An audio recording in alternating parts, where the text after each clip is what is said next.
The question came out small and shaky, but it shattered the silence like a gunshot. Why is my mom in your painting?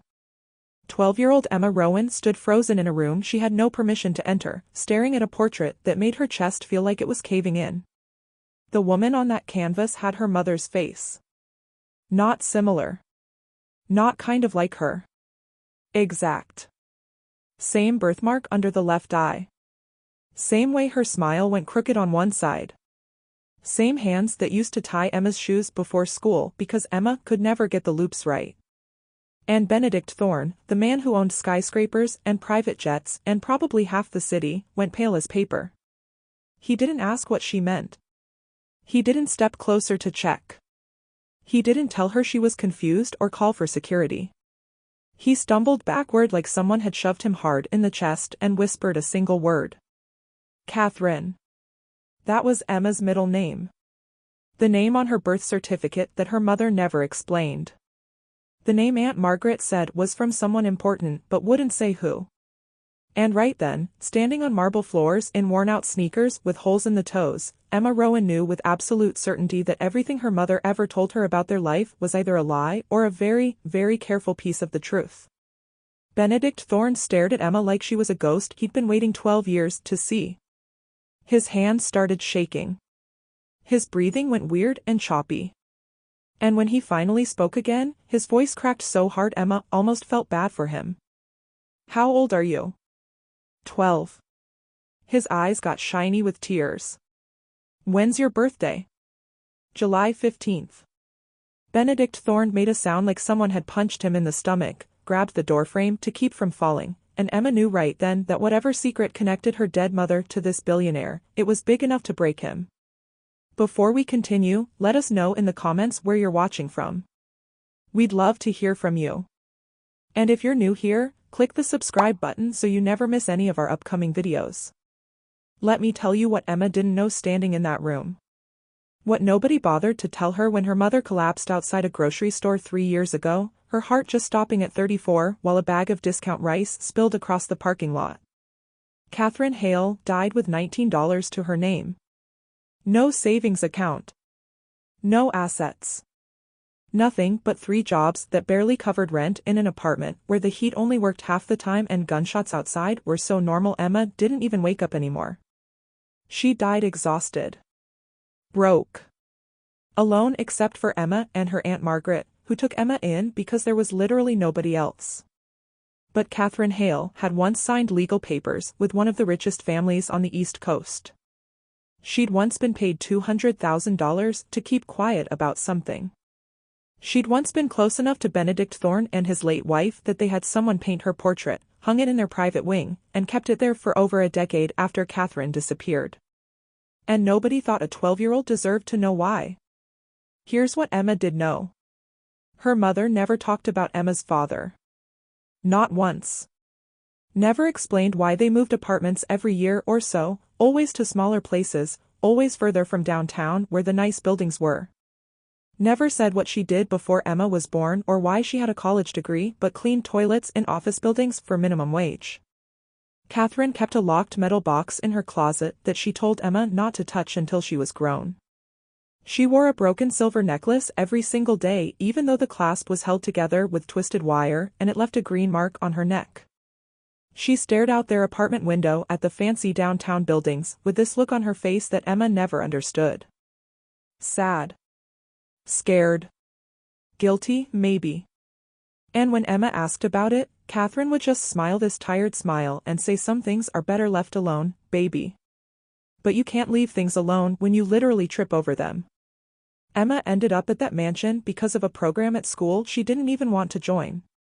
The mentorship thing where rich business people were supposed to help poor kids think about college or whatever. Aunt Margaret made her do it, said maybe talking to someone successful would give Emma ideas about her future even though they could barely afford food half the time. Emma got paired with this guy Richard Chun who worked for Thorne Industries and was nice enough but clearly only doing it because his company made him.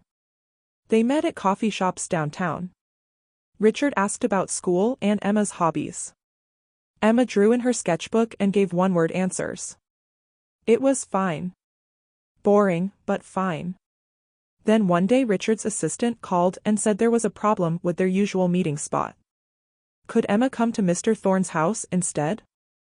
Just this once. Just for an hour. Margaret drove her there in their car that made horrible noises and had duct tape holding the bumper on, and when those huge iron gates opened, Emma pressed her face against the window so hard it left a mark. The house looked fake. Like something from a movie. All stone and huge windows and perfectly cut grass that probably cost more to maintain than Aunt Margaret made in a year. Richard met them at the front door looking stressed and distracted. Mr. Thorne was in meetings all afternoon. They'd have to use a conference room upstairs. No big deal. Except when they got to the second floor, all the conference rooms were full. Richard got annoyed, told Emma to wait in the hallway while he went to find someone with keys. Don't move, he'd be right back. Emma stood there alone in a hallway that had paintings worth more money than she could even imagine, and that's when she noticed it. A door at the very end of the hall. Cracked open just a little bit. Not wide open. Just enough that you could tell it wasn't properly closed. Emma knew she shouldn't. She knew Richard said don't move. But something pulled her toward that door like a magnet. She walked down the hallway slow and quiet. Pushed the door open just enough to slip through. Stepped inside. And saw her mother staring back at her from inside a gold frame on the wall. Emma didn't hear Benedict Thorne come in. Didn't hear his footsteps or the door opening wider or anything.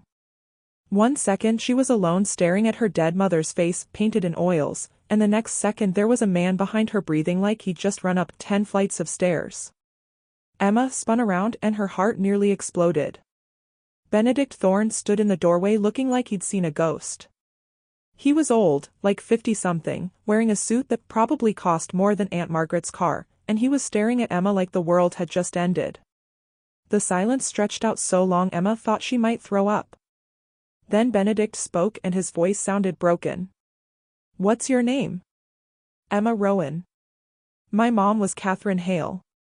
Benedict Thorne's face did something complicated. His eyes got wet. His mouth opened and closed. His hands clenched into fists and then unclenched. He took 3 shaky steps into the room and gestured at one of the fancy leather chairs by the window. "Sit down, sweetheart. Please. We need to talk." Emma sat because her legs felt wobbly. Benedict didn't sit. He paced to the window and stared out at his huge perfect yard and made this sound like he was trying not to cry. "Your mother worked for me. For my wife and me. A long time ago before you were born." Emma's heart started hammering. "Doing what?" "She was my wife's assistant. My wife Avery hired her right out of college. Your mom was so smart and organized and kind. Avery loved her. They became real friends, not just boss and employee. Best friends." Emma thought about that newspaper clipping Aunt Margaret had mentioned once, about Catherine working for a rich family before Emma was born. She always imagined some stuck-up old couple with boring dinner parties. Not this. Not a billionaire.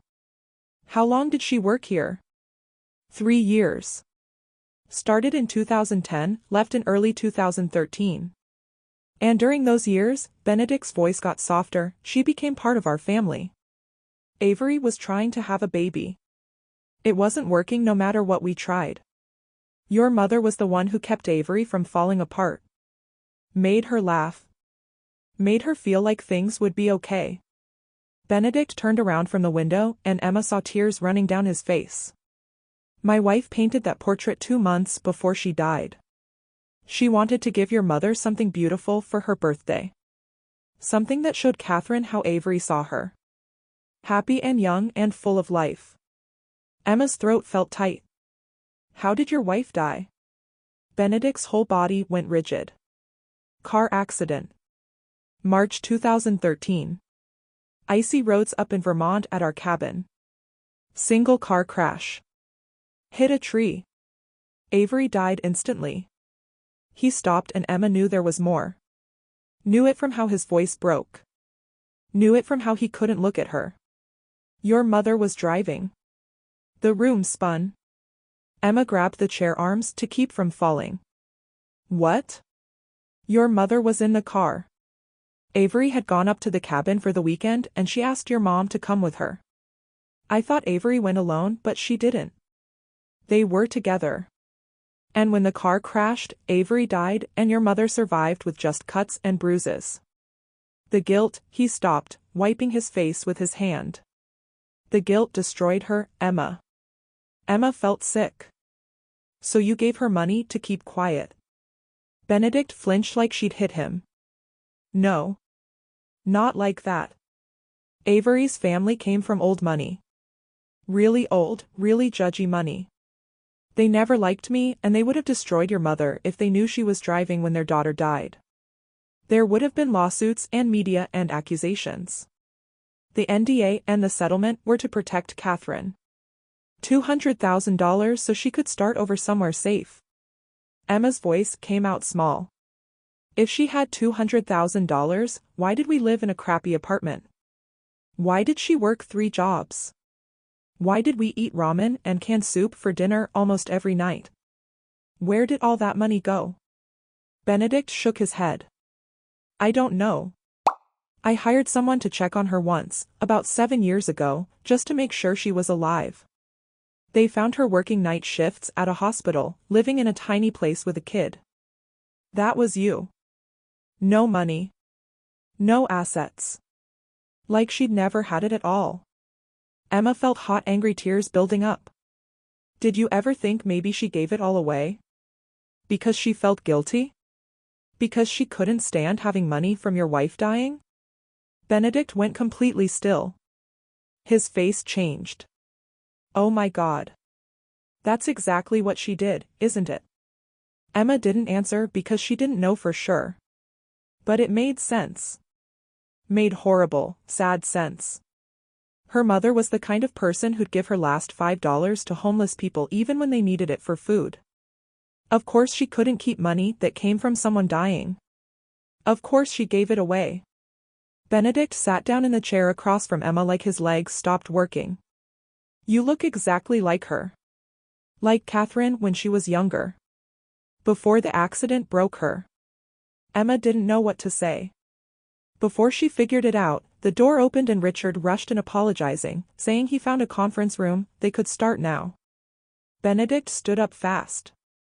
Cancel it. Richard blinked. Sir? Cancel the whole session. I'm taking Emma home myself. We have a lot to talk about. Richard looked confused but left without arguing. Benedict turned back to Emma and his face was serious. There's more you need to know. Things about your mother. About Avery. About what happened right before the accident. Things I should have told your mother but I was too scared. Emma's heart was pounding so hard it hurt. What things? Benedict went to his desk and pulled out an old folder stuffed with papers and photographs. He spread pictures across the desk. Catherine and Avery at fancy events. Catherine holding a birthday cake laughing at something. Avery painting while Catherine watched. The two of them hiking with their arms around each other. They looked happy. Like sisters. Benedict's voice dropped to almost a whisper. Avery was pregnant when she died. 8 weeks. We just found out 2 days before she went to Vermont. We were going to announce it when she got back. Emma couldn't breathe. Oh no. Your mother never knew. We hadn't told anyone yet. And after Avery died I couldn't tell Catherine that she'd been driving when my wife and my unborn baby died. It would have killed her, Emma. So I kept it secret. Let Catherine think it was just Avery. And I've carried the guilt of that lie for 12 years. Emma felt tears running down her face. My mom spent her whole life feeling guilty about one death when it was really 2? Benedict covered his face with his hands. Yes. And I let her because I thought I was protecting her. But maybe I just made everything worse. Emma couldn't stop crying. Big ugly sobs that made her whole body shake. Benedict looked panicked, like he didn't know what to do with a crying kid, but then he just knelt down in front of her chair and said I'm so sorry over and over. When Emma finally calmed down enough to breathe, she asked the question that had been burning in her head since he mentioned the settlement. Why are you telling me this? Why now? Benedict sat back on his heels. Because your mother made me promise something before she left. She said if she ever had a kid, if anything happened to her, I needed to find them and tell them the truth. Tell them the whole story. Make sure they didn't grow up carrying her guilt. Emma wiped her face with her sleeve. Did you look for me? After she died? Benedict nodded. I found out she died about 8 months after it happened. Saw her obituary online. It said she had a daughter, Emma Catherine Rowan. I wanted to come find you, but I didn't know if that would make things better or worse. Didn't know if you knew anything about me or what happened or if showing up would just confuse you. He stopped and looked ashamed. So I set up a trust fund in your name instead. Emma's brain felt fuzzy. A what? A trust fund. Money that's saved for you. It grows with interest and you get it when you turn 18. I put in $100,000 the year you were born and I've added more every year since. The room tilted sideways. How much? With interest, about $2 million. $2 million. That number didn't feel real. It was too big. Emma and Aunt Margaret counted quarters to do laundry. $2 million existed in a different universe. Why would you do that? Because I promised Avery. Before she died, when we found out about the baby, we talked about what kind of parents we wanted to be. Avery said if anything happened to her, she wanted to make sure Catherine was taken care of. So when your mother refused my help and disappeared, I figured I could at least make sure her kid had a future. Make sure you had what Catherine should have had. Emma felt like her head was going to explode. This was too much. Too many secrets. Too many years of her mother's life that nobody told her about. She stood up fast. I need to leave. Emma, wait. I need to go home. I need to think. Her voice cracked, I need to open the box. Benedict looked confused. What box? The one my mom left me. The locked one I'm not supposed to open until I'm 18. But I don't care anymore. I need to know what she was hiding. I need to know if she knew about the baby. I need to know why she named me Catherine. Emma started crying again, I need to know why she gave up. Benedict pulled a business card from his pocket and wrote a phone number on the back. If you open that box and it's too much, if you need help, call me. Anytime, day or night. I mean it, Emma. Emma took the card with shaking hands and ran out of that room before she started crying harder. She found Richard in the hallway still looking confused. She told him she felt sick and needed to go home right now, please. He drove her back asking questions she didn't answer. When Aunt Margaret got home from her double shift at the diner that night, she found Emma on the living room floor with the metal box in front of her. Margaret's face went pale. Emma, honey, you're not supposed to open that until you're 18. Your mother made me promise. I don't care what I'm supposed to do. I need to know the truth. Before Margaret could stop her, Emma tried the combination lock. She'd tried her mother's birthday before. Tried her own birthday. Tried the date her mother died. None of them worked. But now Emma had new information. New dates. She tried March 19, 2013. The day Avery Thorne died. The lock clicked open. Inside the box was everything. Bank statements showing huge transfers to charities. Women's shelters. Children's hospitals. Food banks. Homeless programs. $173,000 given away in 6 weeks. Photos of Catherine and Avery laughing at events, painting together, looking like real sisters. A copy of the legal NDA in language Emma barely understood. A copy of the check for $200,000. And at the very bottom, a sealed envelope with Emma's name in her mother's handwriting. Margaret sat on the floor next to Emma, silent and pale, while Emma opened the envelope with shaking hands. The letter was 6 pages long, front and back, covered in Catherine's careful writing. It started with "I'm so sorry. My sweet Emma. If you're reading this, I'm gone and you're old enough to understand things I couldn't tell you when I was alive. I'm sorry I had to keep secrets. I'm sorry I couldn't be the mom you deserved. I'm sorry for so many things. But you need to know that everything I did, every choice I made, it was because I loved you more than anything in the world. You were my second chance. The accident happened March 18, 2013. Me and Avery were driving to the cabin in Vermont. She asked me to come because she had something important to tell me in private. We drove for 3 hours and finally she told me. She was pregnant. 8 weeks. Her and Benedict had tried for so long and it finally worked. She was so happy, Emma. Glowing. She told me she wanted me to be the godmother. She said she couldn't imagine raising a baby without me. She said I was family. We were crying and laughing and I looked at her face for maybe 2 seconds, just 2 seconds to see that happiness, and that's when the deer jumped in the road. I swerved. The road was ice. We slid. I tried to fix it but I overcorrected and we hit the guardrail and then we were falling off the cliff. I don't remember the crash. I remember metal crunching. I remember Avery screaming. I remember the silence after. Avery died before the ambulance came. I held her hand and watched her die and the last thing she said was, "It's not your fault, Catherine, it's not your fault." But it was my fault. I was driving. I looked away. I didn't react fast enough. I killed her and I killed her baby and I killed Benedict's whole future and there is no forgiveness for that. The money felt like poison. Every dollar felt soaked in Avery's blood. So I gave it away.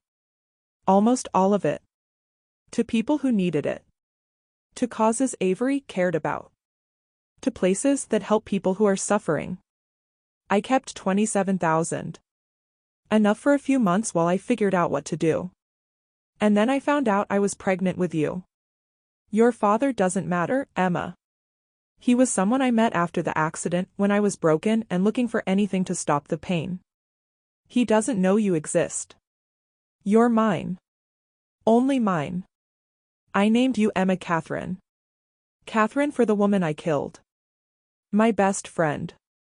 The woman who saw good in me I couldn't see myself. I wanted you to carry part of her. Wanted her to live on through you somehow.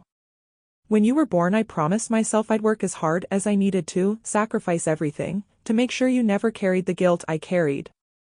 I'd give you a life full of love and proof you were wanted. And I did. Even if it killed me. Even if working 3 jobs and never sleeping and running on nothing made my heart give out at 34. I did it for you because you were worth it. If you're reading this you're old enough to know Benedict Thorne is a good man. I know he set up money for you. He told me he would before I stopped talking to him. I told him not to but he did it anyway because that's who he is. Don't hate him. Don't hate me either if you can help it. Just know I loved you with everything. And I hope you live free of the weight I carried. I hope you take Benedict's help. I hope you build something beautiful. I hope you're happy in ways I never let myself be. You were my light, Emma. You still are wherever I am now. Forever, Mom. Emma read it 3 times. By the 3rd time, the pages were soaked with tears. Margaret read over her shoulder and when they finished they sat on the floor together and cried until there was nothing left. Then Emma picked up her phone. It was after midnight but she didn't care. She called the number Benedict wrote on his card. He answered immediately, voice worried. Emma? Are you okay? She gave the money away. Almost all of it. To help people. Because she couldn't live with it. There was a long pause. That sounds exactly like something Catherine would do. She knew about the baby. She knew the whole time. Benedict made a choking sound. Oh God. She carried that for 12 years and it killed her. I should have tried harder, Benedict said, voice breaking. I should have found her. I should have made her let me help. You couldn't have, Emma said, and she meant it. My mom was drowning and she thought she deserved it. Nothing you said would have changed that. They talked until 3 in the morning. About Catherine and Avery and guilt and grief and people who survive things they think they shouldn't have. And when Emma finally hung up, she didn't feel peaceful exactly. But she felt like she understood. Her mother had been broken by an accident that wasn't her fault. Had punished herself for 2 seconds of distraction on an icy road. Had loved Emma enough to keep living even when she wanted to die. And that love was the most beautiful and most tragic thing Emma had ever known. Before we continue, let us know in the comments where you're watching from. We'd love to hear from you. And if you're new here, click the subscribe button so you never miss any of our upcoming videos. The next morning Emma told Aunt Margaret everything. The mansion. The portrait. Benedict. The accident. The pregnancy. The trust fund. All of it. Margaret listened, and when Emma finished, her aunt pulled her into a hug that lasted forever. Your mother loved you so much, Margaret whispered. So incredibly much. I know, Emma said into her aunt's shoulder. I just wish she loved herself even a little bit. Over the next few weeks, Emma started going to the mansion regularly. Not because she had to. Because she wanted to understand the people who shaped her life without meaning to. Benedict told her stories about Avery. How she painted because it made her feel alive. How she'd been trying to have a baby for years. How she loved Catherine like a sister. How they'd spend hours talking about art and life and their futures. Emma told Benedict about the Catherine she remembered. The mom who read bedtime stories even when she was so tired she could barely keep her eyes open. Who drew smiley faces on napkins in Emma's lunch. Who cried during commercials but tried to hide it. Who said over and over that Emma was her reason for everything. One Saturday, Benedict asked if Emma wanted to visit Avery's grave with him. Emma said yes. They drove to a cemetery outside the city. The headstone was simple and beautiful. Avery Marie Thorne. Beloved wife. Gifted artist. Gone too soon. Benedict brought white roses. Emma brought a drawing she'd made of Avery and Catherine together, smiling the way they looked in the photos. They stood there quietly for a while. Then Benedict cleared his throat. Avery, this is Emma. Catherine's daughter. I told you about her every year on her birthday. She's remarkable. Just like her mother. Emma felt tears starting. My mom said you were her best friend. That you saw good in her when she couldn't see it herself. Thank you for that.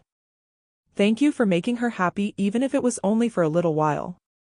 I wish you hadn't died. I wish my mom could have forgiven herself. I wish, Emma's voice broke, I wish you both knew it wasn't anybody's fault. It was just something terrible that happened. Benedict's hand rested gently on her shoulder. We can't change the past. But we can choose what we do with it. Emma started seeing a therapist. Margaret found one who worked with kids dealing with grief, and after the awkward first few sessions, Emma found it actually helped. Helped to say out loud that she was angry sometimes. That she wished her mother made different choices. That she loved her mom but also felt abandoned. The therapist said all of that was normal. That grief isn't a straight line. That you can miss someone and be mad at them at the same time. Emma asked once if her mother had been depressed. If working herself to death was like suicide in slow motion. The therapist said she couldn't diagnose someone who wasn't there, but that guilt and grief can definitely make people hurt themselves slowly over years because they don't feel they deserve to live fully. Emma thought about that a lot. Wondered if her mother had been dying from the moment Avery took her last breath. Wondered if loving Emma was the only thing that kept Catherine alive at all. It was heavy, being someone's whole reason for living. But Emma was learning you don't have to carry weight alone. The people who love you will help if you let them. Benedict became something like family. Not a father, that was too complicated. But family. Someone who showed up. Someone who cared.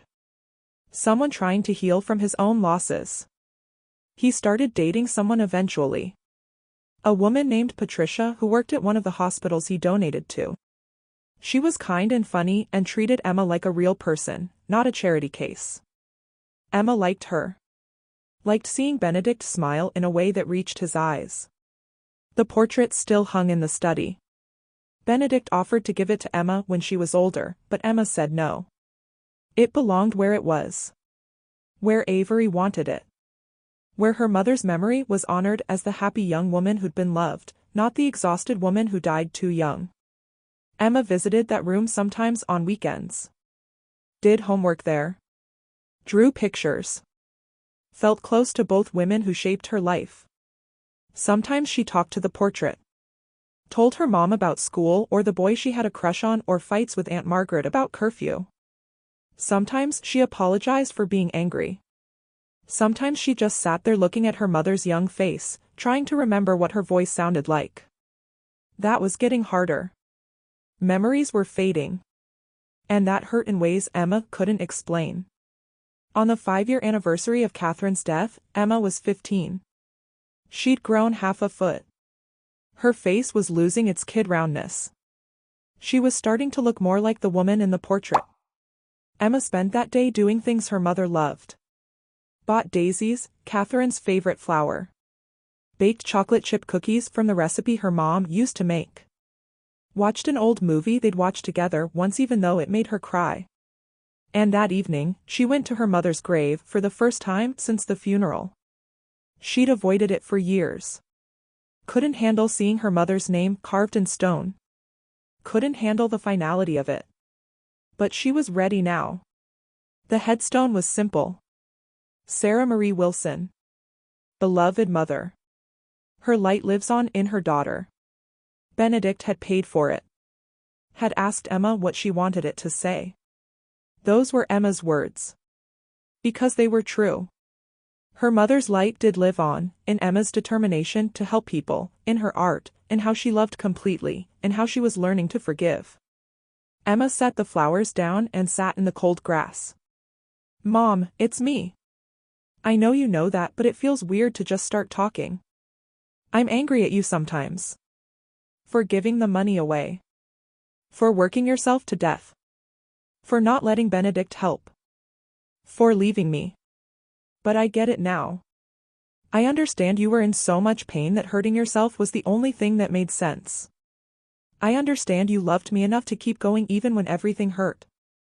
And Emma's voice cracked, I forgive you. For everything. For not being perfect. For being human. I forgive you, Mom. And I hope wherever you are, you've forgiven yourself too. The sun was setting. The cemetery was quiet. Emma sat there until the sky turned purple and gold, and for the first time since her mother died, she felt something close to peace. 2 weeks after Emma's 18th birthday, the trust fund matured. $2.3 million. More money than her mother earned in her entire life. Emma sat in Benedict's office, the same office where she'd seen the portrait 6 years ago, staring at a bank statement until the numbers stopped looking real. Benedict sat across from her, older now with fully gray hair, but his eyes still kind. You don't have to decide what to do with it today. Or this year. It's yours whenever you're ready. Emma had been thinking about it for months. What her mother would want. What Avery would want. What she wanted. I want to use some for college obviously. But I also want to start a foundation. Something that helps kids who lost parents. Therapy and counseling and support groups. Because I had you and Aunt Margaret and people who made sure I was okay. Lots of kids don't have that. Benedict's eyes filled with tears. That's perfect, Emma. That's exactly what they'd want. I'm going to call it the Avery Catherine Foundation. For both of them. For their friendship. For what they taught me about love and loss and moving forward even when it feels impossible. Benedict reached across the desk and squeezed her hand. They would be so incredibly proud of you. Emma graduated high school with honors. Got into her top choice college with a scholarship that covered most of tuition. Started the foundation with money from the trust. Within 2 years, they were operating in 6 states, providing free grief counseling and support groups and financial help to kids who'd lost parents. Emma threw herself into the work. Not running from grief. Channeling it into something that mattered. She still visited the cemetery on her birthday. Brought flowers to Avery's grave and told her about the lives they were changing. Sat by her mother's stone and talked about everything Catherine missed. I'm okay, Mom. Better than okay. I'm building something good that you'd be proud of. And I'm doing it without the guilt you carried. I'm free in the way you never let yourself be. Benedict remarried eventually. A woman named Claire who understood grief because she'd lost her first husband to cancer. Emma liked her. Liked seeing Benedict smile genuinely. Liked knowing he'd found peace after carrying ghosts for so long. On what would have been Catherine's 50th birthday, Emma organized a huge memorial fundraiser for the foundation. They raised $300,000 in one night. Enough to expand into 4 more states. Enough to help hundreds more kids drowning in grief the way Catherine had drowned. Emma stood in front of a room full of donors and told them about her mother. About the guilt Catherine carried. About the money she gave away. About how she loved Emma enough to keep going even when everything hurt. And I learned something important, Emma said, voice steady and clear. The people we love hurt us sometimes not because they're cruel but because they're broken. And the most loving thing we can do is forgive them for being human. My mother gave away a fortune because keeping it felt worse than being poor. She worked herself to death because guilt felt safer than rest. And for years I was angry. Angry her choices made my life harder. But now I understand she was doing the best she could with unbearable pain. And that's all any of us can do. Our best with what we're given. The room was completely silent. Then someone started clapping. Then everyone. Emma stood there, 25 years old, running a foundation that had helped over 2,000 kids, and felt her mother's presence like a warm hand on her shoulder. Later that night Emma drove to the cemetery alone. Sat by Catherine's grave as the sun set. Mom, I forgive you. For everything. For giving the money away. For working yourself to death. For not letting Benedict help. For leaving. I forgive you. And I hope, wherever you are, you've finally forgiven yourself. The wind picked up. Trees rustled. And Emma Catherine Rowan, daughter of a woman who carried impossible guilt, stood and walked back to her car, ready to keep building the life her mother sacrificed everything to give her. So let me ask you something. Really think about this. If you were Emma, could you have forgiven your mother for letting guilt destroy her life? Could you have accepted help from Benedict knowing your mother refused that same help and died because of it? Would you have opened that box even knowing the truth inside might shatter everything you believed? Because here's what this story teaches us. Secrets don't protect us. They imprison us. They lock us into cycles of shame and what-ifs that poison everything. Catherine Hale died believing she destroyed Benedict's life. But Benedict spent 12 years honoring her memory and caring for her daughter. She died believing she was toxic. But everyone who knew her remembered her as kind and selfless. She died believing accepting help made her weak. But refusing help made her daughter's life infinitely harder. That's the real tragedy. Not that Catherine made mistakes. We all make mistakes. The tragedy is she never let herself be forgiven. Never let herself believe that 2 seconds of distraction didn't make her a murderer. Never accepted that an accident on an icy road wasn't a moral failing. Emma learned something powerful staring at that portrait.